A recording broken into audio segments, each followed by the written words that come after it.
Friends, నిన్నటి దినమున అనగా దీపావళి రోజున తెలంగాణలోని నిజామాబాద్లో రౌడీ షీటర్ అయిన షేక్ రియాజ్ ని స్వయముగా పోలీసులే ఎన్కౌంటర్ చేసి చంపేశారు.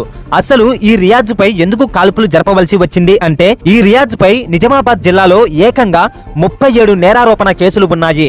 వాహన చోరీలు, దోపిడీలు, చైన్ స్నాచింగ్, హత్యలు వంటి అనేక కేసుల్లో ఇతడు కరుడుగట్టిన నేరస్తుడు. ఇతడు బెయిల్పై విడుదలైనప్పటికీ నేరాలు చేయడం మానలేదు.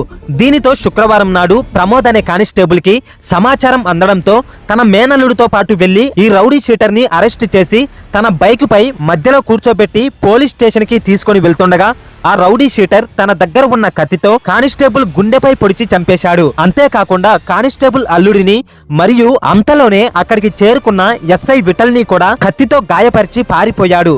దీనితో పోలీసులు అప్రమత్తమై 8 బృందాలుగా ఏర్పడి ఆ రౌడీ షీటర్ ని పట్టుకున్నారు. అయితే ఈ క్రమంలో నిన్నటి దినమున ఒక హాస్పిటల్లో ఈ రౌడీ షీటర్ ఒక కానిస్టేబుల్ చేతిలోని గన్ను లాక్కొని మరోసారి దాడి చేసి పారిపోయే ప్రయత్నం చేశాడు. దీనితో అలర్ట్ అయిన పోలీసులు అక్కడికక్కడే అతడిని ఎన్కౌంటర్ చేసేశారు. దీనితో ప్రజలు ఈ రోజే నిజమైన దీపావళి, నిజమైన నరకాసుర వధ జరిగిందని పోలీసులకి జిందాబాద్ అంటూ నినాదాలు పలికారు.